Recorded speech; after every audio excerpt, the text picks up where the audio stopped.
Hello and welcome to this video on applying Stoic philosophy to deal with social anxiety in everyday situations. Suppose you struggle with nervousness, fear of judgment, or embarrassment in social interactions.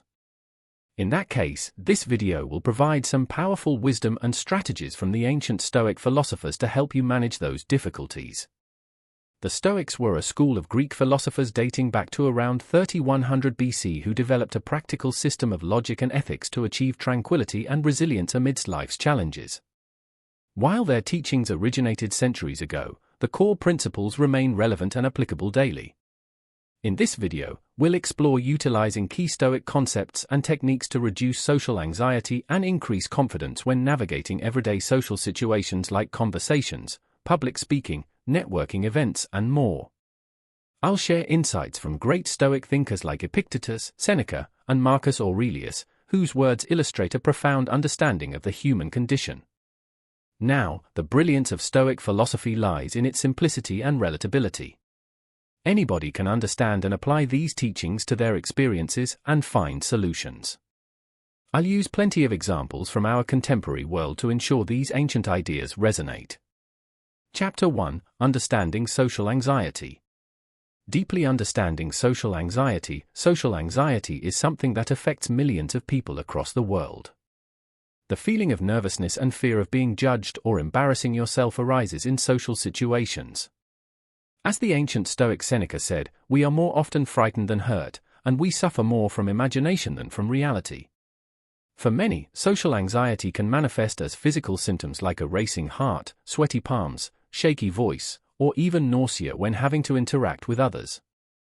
But it goes beyond just feeling uncomfortable. This condition can cause people to avoid certain social situations out of fear, like public speaking, meeting new people, or attending gatherings. Remember, if you are aiming at something great, you must dedicate yourself to something great as well. Overcoming social anxiety requires commitment, but the benefits of being able to engage fully in life are immense. Think about all the missed opportunities, connections, and constraints when social fears take over. Imagine being able to go after that new job confidently, to speak up in meetings without hesitation, attending social events, and being present instead of being consumed by anxious thoughts. The philosophers of Stoicism would remind us that while anxiety itself is a natural response, how we perceive and respond to that feeling determines our suffering. As Epictetus stated, it's not what happens to you but how you react to it that matters. With guidance from Stoic principles, we can reframe our perspective on social anxiety from being a scary obstacle to an opportunity for growth and mastery over our minds. Chapter 2: The Stoic Dichotomy of Control.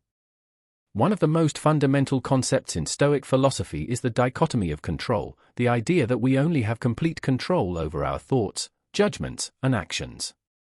Everything else, the behavior of others, external events, outcomes, is out of our control. As Marcus Aurelius wrote, you have power over your mind, not outside events.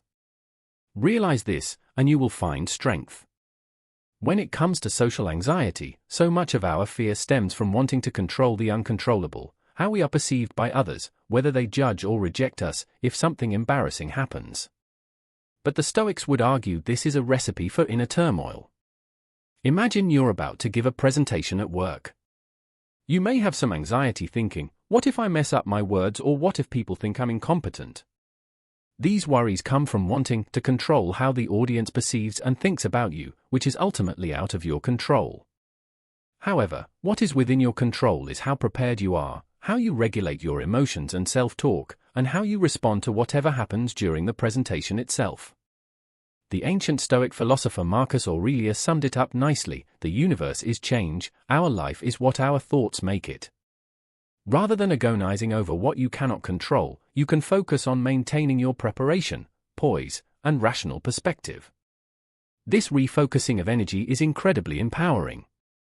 Let's look at another everyday example: conversing with someone new. The anxious thoughts may be, what if they don't like me, or what if I say something awkward? Again, their perception of you is out of your control. But you can control your inner calm through techniques like box breathing. You can control making eye contact and listening attentively. You can control what you choose to say or not say. Focusing solely on what you can control in social situations, the philosophy of Stoicism provides a robust framework for overcoming. Chapter 3: Practicing Rational Thinking. At the core of social anxiety are the irrational thoughts and cognitive distortions that fuel fear and nervousness. As Epictetus wisely stated, man is disturbed not by things but by the views he takes of them. Our minds can spin anxious stories and worst-case scenarios in social situations that have no basis in reality. The Stoics recognize that while we cannot always control our initial gut reactions, we can exercise control over how we process and respond to those thoughts and feelings. Let's look at an example of putting this into practice. Imagine you're at a party and seeing a group of people you don't know well. The anxious thoughts might start: they're going to think I'm awkward and weird if I try to talk to them, I'll just embarrass myself.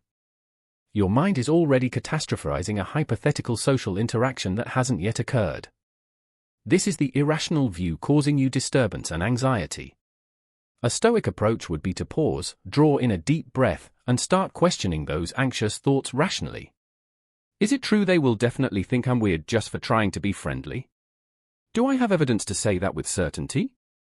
Even if they did judge me negatively, how big of a deal is that really in the grand scheme of things?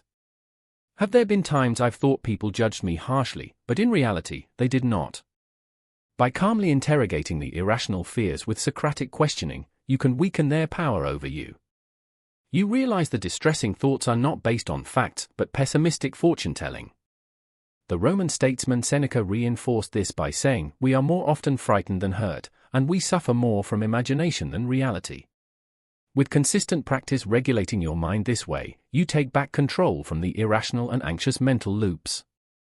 You become more grounded in the present reality of social situations rather than getting hijacked by worst-case scenarios. Building confidence through virtue.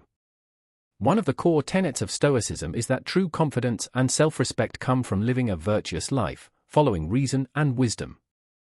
As Epictetus boldly stated, no man is free who is not master of himself. You build an unshakable inner strength when you align your thoughts and actions with virtues like courage, temperance, justice, and wisdom.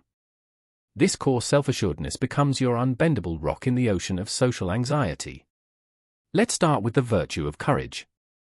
Social fears often stem from avoiding discomfort, for we don't want to feel anxious, judged, or embarrassed, so we dodge certain situations altogether. However, the Stoics would argue that psychological discomfort is inevitable in life. As Marcus Aurelius wrote, "The universe is change, our life is what our thoughts make it." By avoiding discomfort, we let our fears control us rather than our higher rational minds. True courage involves leaning into the anxiety and taking wise action for a higher purpose. It's having an honest conversation with a friend about an issue in the relationship despite the nervousness. It's raising your hand to speak up in a meeting when you have something valuable to contribute. It's introducing yourself to someone new at an event, even if your heart is pounding. William Makepeace Thackeray, an English novelist, embodied this spirit when he said bravery never goes out of fashion. Each courageous action builds your confidence further for the next. It reinforces the belief that you have the strength to withstand life's inevitable difficulties. Stoicism also emphasizes the virtue of wisdom and its role in self-governance. Someone operating from wisdom has perspective. They do not make rash judgments or give unbridled power to irrational thoughts and emotions like social anxiety.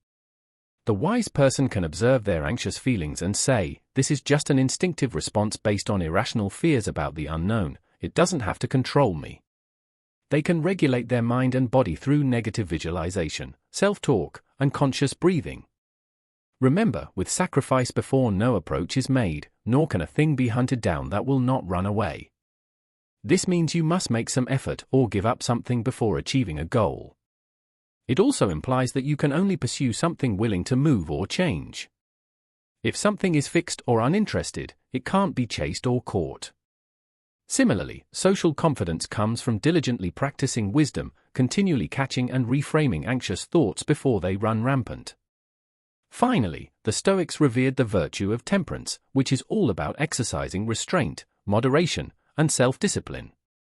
This is key for managing social anxiety, as the symptoms often involve a sense of losing control.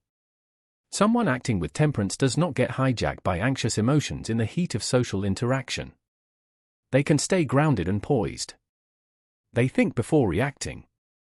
They have the restraint to pause and recenter themselves when anxiousness arises rather than letting it spiral. The philosopher Zeno of Citium described the temperate person as being unmoved by pains or pleasures. While feeling some nerves is inevitable, you can develop the mental toughness to keep that state from controlling you.